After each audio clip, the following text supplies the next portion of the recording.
새해 들어서 저희가 하나님 나라에 대해서 설교를 계속하고 있잖아요. 그래서 오늘은 하나님 나라의 시작이라는 제목으로 오늘도 하나님 나라에 대해서 말씀을 듣겠습니다. 예수님께서는 비유로 말씀하시길 참 좋아하셨어요. 그래서 복음서에는 약 50여 개의 예수님의 비유가 나오는데요. 비유는 재미있지만 해석이 그렇게 쉽지만은 않습니다.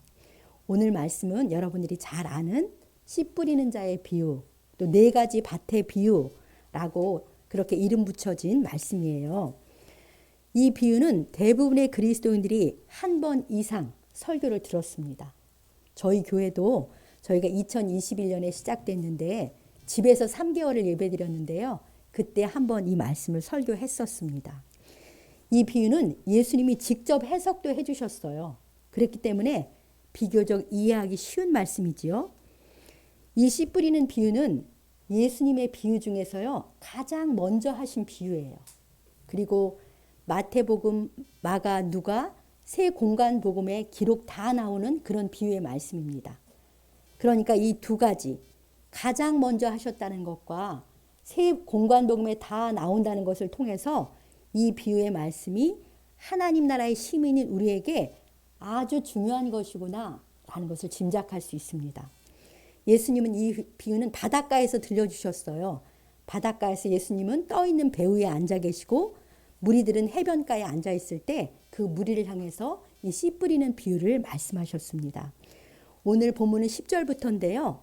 3절부터 8절까지 이렇게 말씀하셨어요. 제가 간략하게 정리해 볼게요. 씨를 뿌리는 자가 나가서 씨를 뿌립니다. 덜어는 길가에 떨어져서 새들이 와서 먹어버렸고 덜어는 흙이 얕은 돌밭에 뿌렸습니다. 이 돌밭은 흙이 깊지 않기 때문에 바로 싹이 나오지만 해가 돋자마자 그 싹이 말라버립니다. 뿌리가 없기 때문에. 또 덜어는 가시떨기에 떨어져서 가시가 같이 자라서 기운을 막아가지고 결실하지 못합니다. 그리고 덜어는 좋은 땅에 떨어져서 무성하게 자라 결실하는데 30배, 60배, 100배의 결실을 한다. 이것이 예수님이 하신 비유의 말씀이에요. 예수님은 이 말씀을 하시고는 뭐라고 말씀하시냐면 들을 귀 있는 자는 들으라. 이렇게 선언하세요. 그러니까 당시 이스라엘은 농경사회였기 때문에 그냥 상식적인 농사 이야기잖아요. 그래서 누구나 이 이야기는 알 것 같습니다. 그러나 이 비유의 참 의미를 모두가 깨닫는 것은 아니다. 들을 귀가 있는 사람만 깨닫는다. 이렇게 말씀하시는 거죠. 이 비유의 말씀을 들은 후에 12제자는 예수님과 따로 있게 되었어요. 그때 물어봅니다. 주님, 그게 무슨 의미예요? 이렇게 물어보자 예수님이 이런 말씀을 하세요. 오늘 11절 같이 읽어볼까요? 이르시되 하나님 나라의 비밀을 너희에게는 주었으나 외인에게는 모든 것을 비유로 하나니. 네. 이 비유의 말씀은 하나님 나라의 비밀이다. 우리가 지금 하나님 나라를 계속 이야기하고 있잖아요. 하나님 나라의 비밀이라고 하면서 이 비밀을 제자들에게는 열어주지만 하나님 나라의 시민이 아닌 외인에게는 이 비밀을 열어주지 않는다. 이렇게 말씀하십니다. 주님을 믿고 따르는 우리에게는 이 하나님 나라의 비밀을 하나님께서 밝히 깨닫게 해주실 줄 믿습니다. 13절에서는 또 이런 말씀을 하시죠. 제가 읽어볼게요. 또 이르시되 너희가 이 비유를 알지 못할진대 어떻게 모든 비유를 알겠느냐. 그러니까 이 비유도 깨닫지 못하면 어떻게 다른 모든 비유를 깨닫겠느냐라는 말씀이잖아요. 이 비유가 하나님 나라가 어떻게 시작되는지를 보여주는 말씀이에요. 천국은 어떻게 시작되는지 그 입구에 해당하는 말씀입니다. 사람들의 심령과 삶에 어떻게 하나님 나라가 임하게 되는지 비밀 중에 가장 기본이 되는 그런 말씀인 거죠. 그래서 우리는 이 비유의 말씀을 밝히 아는 것이 정말 중요합니다. 이 비유는 보이지 않는 하나님의 나라가 어떻게 사람들의 마음과 삶 속에 이루어지는지, 삶 가운데 이루어지는지를 보여주는 말씀이에요. 그러니까 하나님 나라 시작의 최일선, 가장 입구에 있는 말씀인 거죠. 자, 14절을 보겠습니다. 뿌리는 자는 말씀을 뿌리는 것이라. 그렇죠. 농부가 나가서 씨를 뿌리는데 그 씨가 말씀이라는 거예요. 하나님의 말씀이 하나님 나라의 씨예요. 하나님의 말씀이 하나님 나라의 씨입니다. 하나님께서는요, 자기 사람들이 일꾼으로 부르셔서 천국의 씨인 하나님의 말씀을 밭에 뿌려요. 그 밭이 바로 사람들의 마음밭인 거죠. 각 사람의 마음밭에 하나님이 생명의 씨를 뿌립니다. 하나님의 말씀의 씨가 우리 마음에 뿌려질 때부터 우리 안에서 천국이 시작되는 거예요. 말씀이 뿌려져야만 천국이 시작되는 것입니다. 하나님의 말씀이 천국의 씨입니다. 하나님께서는 천국의 씨인 말씀을요, 사람들의 마음의 밭에 뿌리는 일에 정말 열심히세요. 정말 열심히세요. 그 말씀을 우리에게 들려주는 일에 쉼이 없으십니다. 우리를 살리고 우리를 하나님 나라에 들어오게 하시고 싶어 하시는 하나님의 사랑 때문에 그래요. 이 말씀에 씨를 뿌리는데 얼마나 열심인지 모르세요. 저는 지난주에 일주일 내내 설교를 준비하고 또 금요일도 준비하고 그러면서 하나님 정말 열심히시다. 그런 생각을 저도 했습니다. 사랑하는 성도 여러분, 여러분은 뿌려진 씨인 하나님의 말씀의 능력과 은혜를 알고 계십니까? 이 씨가 얼마나 능력이 있는지, 얼마나 놀라운 은혜인지 아는 게 중요한데요. 하나님께서는 천지와 만물을 다 말씀으로 지으셨어요. 우리 시편 33편 6절 말씀 같이 읽어보겠습니다. 여호와의 말씀으로 하늘이 지음이 되었으며 그 만상을 그의 입기운으로 이루었도다. 아멘. 하늘도 하나님의 말씀으로 지으셨고요.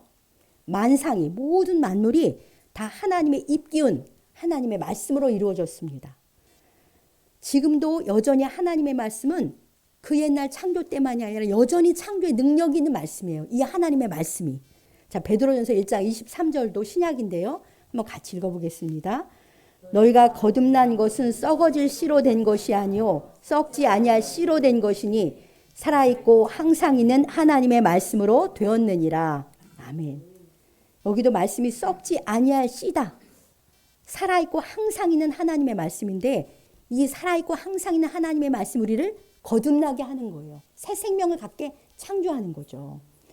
이처럼 씨인 하나님의 말씀이 사람의 마음밭에 뿌려질 때 사람의 심령에 새 생명이 창조되고 하나님의 나라도 세워집니다. 하나님의 말씀에는 이처럼 창조의 능력, 생명의 능력이 있습니다. 그러니 하나님의 말씀이 내 마음에, 우리 마음에 뿌려지는 것 자체가 하나님의 특별한 능력과 은혜가 내게 임하고 있는 거예요. 이 시간에 우리가 이 자리에 왜 나왔습니까? 하나님의 말씀으로 하나님의 은혜가 생명이 내게 임하기 때문에 이 시간에 그런 역사가 있는 줄 믿습니다. 우리는 매주일 예배를 통해서 하나님의 말씀을 들려주세요. 그리고 날마다 큐티와 성경 읽기를 통해서 하나님의 말씀의 씨를 우리 마음에 하나님이 심고 계십니다. 참으로 크신 주님의 은혜와 능력이 날마다 우리에게 부어지고 있는 거예요. 이라는 하나님의 복이 내게 날마다 부어지고 있다는 걸 믿으시기 바랍니다. 우리 모두에게 뿌려지는 씨는요, 다 동일해요. 똑같은 말씀이 뿌려져요. 능력도 똑같고 은혜도 똑같은 말씀이 뿌려지는데요. 그런데 동일한 씨가 사람의 마음밭에 뿌려질 때 결과는 너무나도 달라요. 똑같은 말씀을 받았는데 결과가 너무나 다른 걸 우리 잘 알고 있잖아요.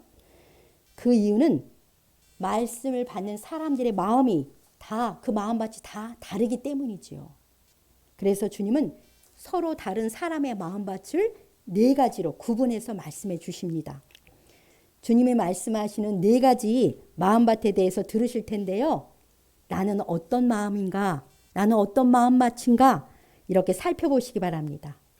또 주님이 사랑과 열심으로 지금도 내게 천국의 씨를 심어주시는데 내가 그 은혜를 받아야겠다. 그 은혜를 받아서 풍성한 열매를 맺는 천국 시민으로 복되게 살아야 되겠다는 열망을 가지고 하나님의 말씀을 잘 들으시길 소망합니다. 말씀을 듣는 마음밭에 뭐가 있어요? 네 가지가 길가, 돌밭, 가시떨기밭, 좋은 땅 이렇게 네 가지가 있습니다. 그런데 이 중에 세 종류의 밭이 다 결실을 못해요. 길가도 돌밭도 가시떨기도 다 결실하지 못합니다. 오직 좋은 땅만이 30배, 60배, 100배의 결실을 해요. 무슨 말씀입니까? 천국의 능력과 은혜의 씨인 하나님의 말씀을 듣는 이는 참 많지만 그 말씀을 듣고 하나님 나라에 들어가서 하나님 나라를 누리는 사람은 생각보다 적다는 사실입니다. 그렇습니다. 농부이신 하나님께서 풍성한 결실을 기대하시면서 힘써서 생명의 씨를 뿌리시지만 어리석은 우리 인생들은 그 귀한 말씀을 그냥 흘려 떠내려 보내는 경우가 더 많아요. 너무나 많아요. 하나님 마음이 어떠실까요? 정말 안타깝고 마음이 아프실 것입니다. 그래도 하나님의 사랑과 여심은 포기가 없어요. 적은 숫자라 할지라도 생명을 얻고 풍성한 결실을 하는 사람들을 바라보시면서 지금도 지속하십니다. 다음이 없는 우리 주님의 열심과 사랑에 감사와 찬양을 드립니다. 우리 참된 교회 성도들은 다 풍성한 결실을 하는 작은 무리, 그 적은 무리에 속하기를 간절히 소망합니다. 우리 15절 말씀을 함께 읽겠습니다. 본문 15절입니다. 말씀이 길가에 뿌려졌다는 것은 이들을 가리킴이니 곧 말씀을 들었을 때에 사탄이 즉시 와서 그들에게 뿌려진 말씀을 빼앗는 것이요. 예, 첫 번째 길가와 같은 마음이 있습니다. 어떤 마음입니까? 딱딱하게 굳어진 마음이에요. 길가는 사람들이 많이 다니기 때문에 그야말로 길이니까 굳어질 수밖에 없잖아요. 밭이라고 할 수도 없는 것이죠. 씨가 도저히 뿌리를 내릴 수 없는 굳어진 마음입니다. 그런데 이런 마음에도 하나님의 말씀 뿌려져요. 그러나 굳어진 마음에 뿌려진 말씀의 씨는 사탄이 즉시 와서 빼앗아 갑니다. 구체적으로 어떤 사람들이 길가와 같은 마음을 가진 사람들입니까? 전혀 말씀에 반응하지 않는 사람들입니다. 말씀을 들을 준비가 아직 안 된 사람들이죠. 생명의 말씀이 들리지 않으니까 당연히 생명을 얻을 수 없습니다. 하나님 나라에 들어갈 수 없는 안타까운 마음을 가진 사람들입니다. 현대에는 이런 마음을 가진 사람들이 더 많습니다. 길가는 왜 딱딱해졌습니까? 사람들의 왕래가 많으니까 단단하게 굳어진 거잖아요. 현대인의 마음에는 정말 왕래하는 게 많습니다. 그냥 잠잠히 빈 마음으로 있을 새가 없어요. 혼자 있을 때도 끊임없이 여러 가지 영상과 소리에 눈과 마음이 빼앗기기 때문에 수많은 것들이 왕래하고 있어요. 우리 마음에는. 그래서 허망한 관심과 이론들로 가득 차서 다 생각이 굳어지고 다 똑똑합니다. 하나님의 진리가 거기에 뿌리낼 틈바구니가 없어요. 그래서 사람들은 생명의 말씀을 그냥 다 흘려보냅니다. 듣자마자 사탄에게 빼앗기는 것이죠. 불신자는 물론이고요. 하나님의 자녀들조차도 예배에 와서도 말씀을 그냥 흘려보내는 경우가 정말 많습니다. 그럼 이런 길가와 같은 마음은 어떻게 해야 할까요? 갈아엎어야 하는 것이죠. 속살이 드러나는 부드러운 마음으로 그 밭을 갈아엎어서 기경해야 되는 거예요. 어떻게 갈아엎어지겠습니까? 대부분 고난을 통해서만 그 마음이 갈아엎어져요. 굳어진 마음은 하나님께서 고난을 통해서 부드러운 마음으로 기경하시는 그런 역사를 하시거든요. 그래서 하나님의 사랑의 손길과 섭리가 바로 우리에게 닥쳐오는 고난이에요. 어리석은 인생은 고난을 통해서만 굳어진 마음이 깨집니다. 그래서 말씀의 씨가 뿌리를 내릴 수 있는 마음으로 기경이 되는 것이죠. 그래야 생명을 얻으니까요. 그래서 고난이 축복인 것입니다. 사랑하는 성도 여러분, 여러분의 마음이 혹시 길가처럼 굳어져 있지는 않으십니까? 예배에 와서 앉아 있지만 천국의 씨인 하나님의 말씀은 들리지 않고 그저 스쳐 지나갈 뿐이라면 사탄에게 생명의 씨를 계속 빼앗기고 있는 거예요. 정말 안타까운 일입니다. 여러분의 마음에는 주로 무엇이 왕래하고 있습니까? 세상의 소식과 소리, 영상의 왕래로 가득 차 있지는 않으십니까? 하나님 나라의 씨인 하나님의 말씀이 뿌리 내릴 수 있는 빈 마음, 부드러운 마음이 준비되어 그런 마음으로 준비되어서 주 앞에 나오시기 바랍니다. 그리고 예배에 오셔서는 하나님의 말씀에 집중하시길 또 경청하시길 축복합니다. 두 번째 마음은 돌밭인데요. 우리 16, 17절을 같이 읽어보겠습니다. 또 이와 같이 돌밭에 뿌려졌다는 것은 이들을 가리킴이니 곧 말씀을 들을 때에 즉시 기쁨으로 받으나 그 속에 뿌리가 없어 잠깐 견디다가 말씀으로 인하여 환난이나 박해가 일어나는 때에는 곧 넘어지는 자요. 네, 아멘. 돌박과 같은 마음을 가진 사람들은 말씀 들을 때 즉시 기쁨으로 받아요.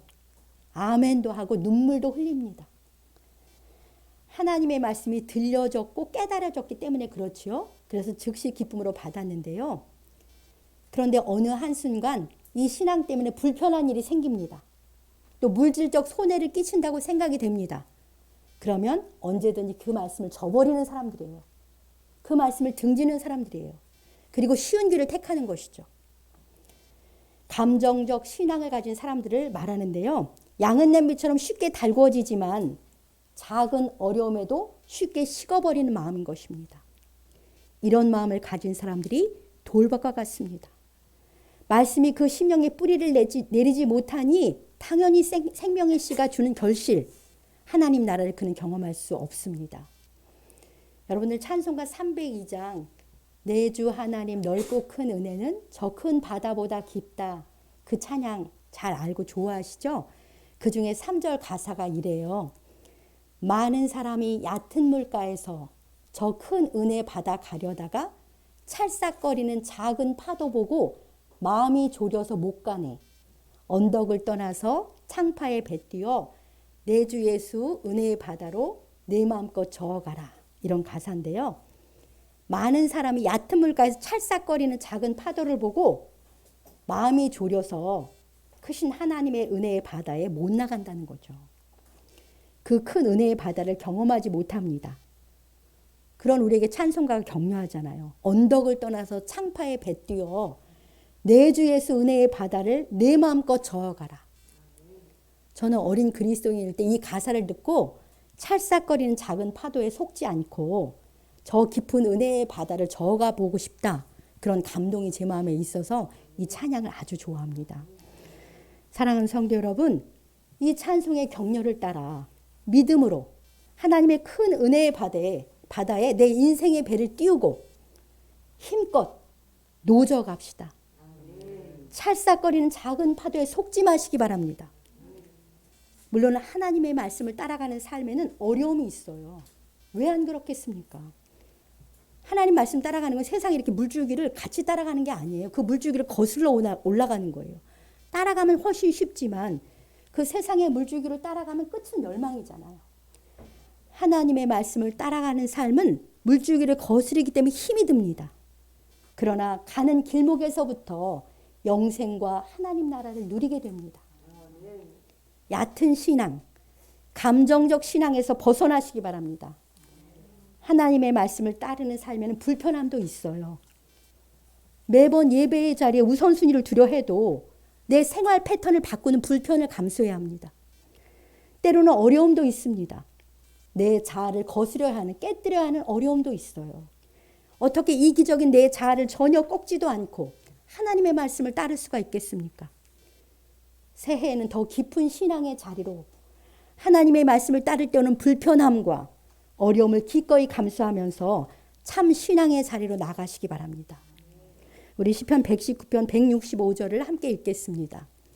주의 법을 사랑하는 자들에게는 큰 평안이 있으니 그들에게 장애물이 없으리이다. 아멘. 주의 법인 하나님의 말씀을 사랑하는 자에게는 큰 평안이 있습니다. 믿으시기 바랍니다. 말씀을 사랑하여 믿음으로 순종하며 가는 인생길에는 장애물이 없다. 장애물이 있어도 다 넘는 거죠. 돌처럼 단단한 내 자아를 깨뜨리고 기꺼이 들려준 하나님의 말씀을 사랑하며 따름으로 크신 하나님의 은혜의 바다를 저어가는 우리가 되시길 소망합니다. 세 번째 마음은 가시떨기 밭인데요. 우리 18, 19절을 같이 읽어보겠습니다. 또 어떤 이는 가시떨기에 뿌려진 자니 이들은 말씀을 듣기는 하되 세상의 염려와 재물의 유혹과 기타 욕심이 들어와 말씀을 막아 결실하지 못하게 되는 자요. 네. 이들은 하나님의 말씀을 듣기는 합니다. 말씀을 사모하는 마음으로 들어요. 그 말씀대로 살고자 하는 열정도 있습니다.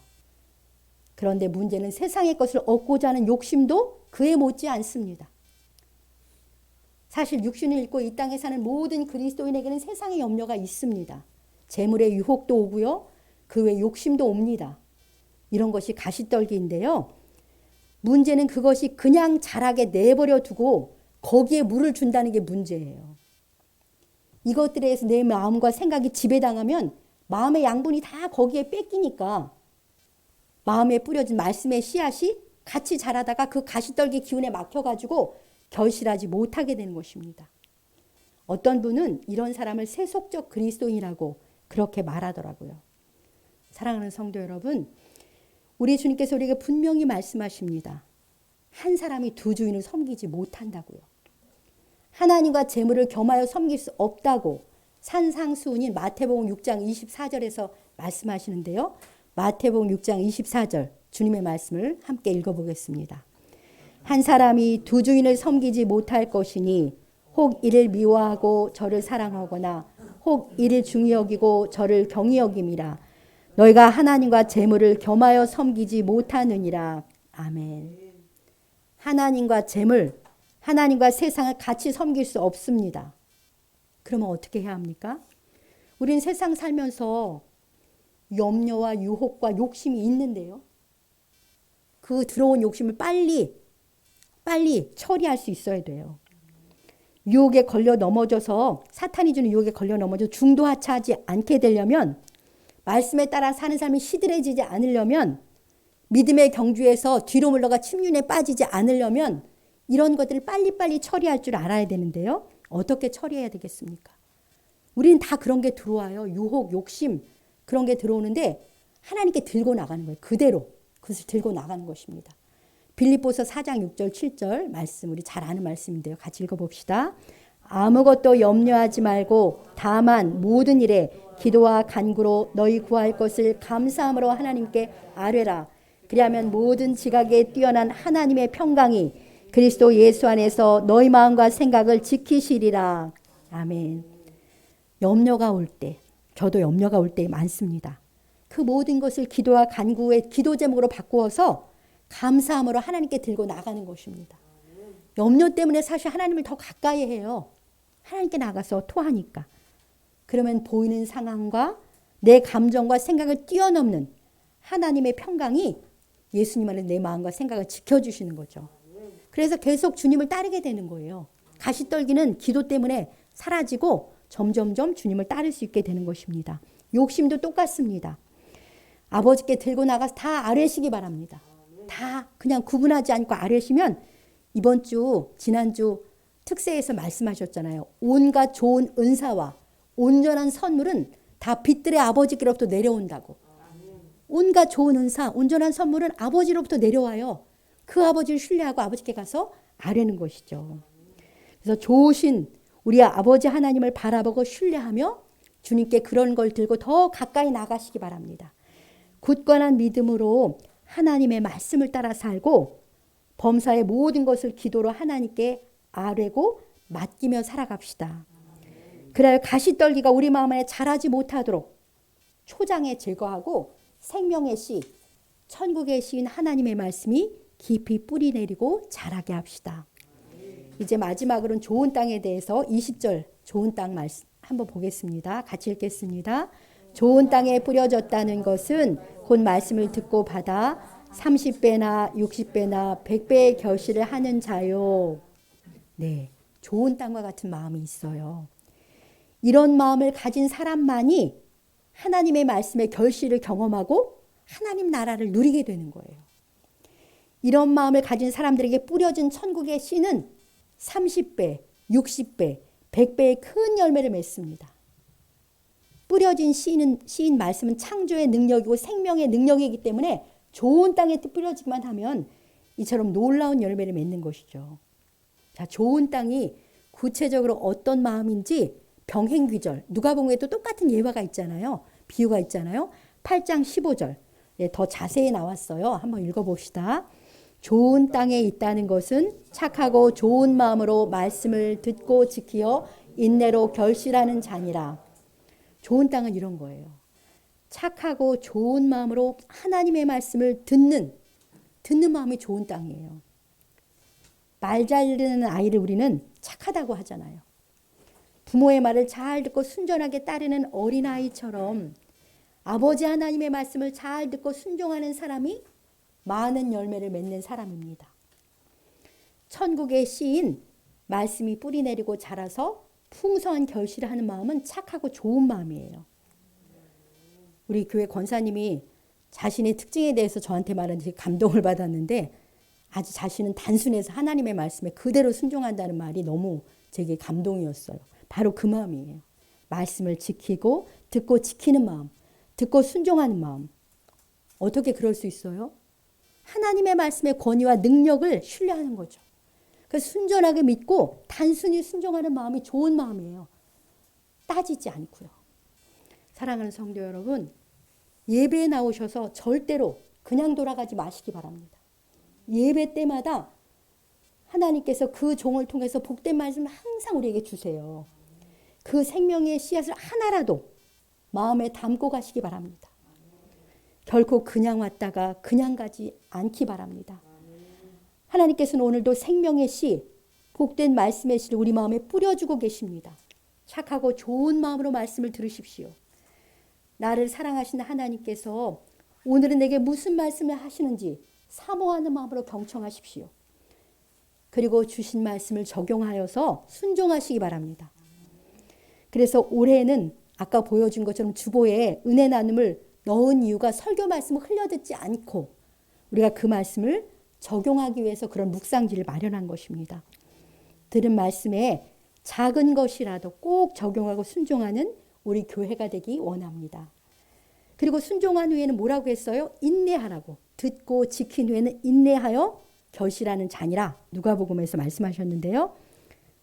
우리가 상식적으로 알잖아요. 씨가 자라서 싹이 나고 마침내 결실하기까지는 당연히 시간이 필요합니다. 말씀의 씨가 우리 삶에서 큰 열매를 맺으려면 순종한 후에 인내의 시간이 필요합니다. 하나님의 약속을 받기 위한 기다림의 시간을 믿음으로 인내하여서 30배, 60배, 100배의 결실을 하시기 바랍니다.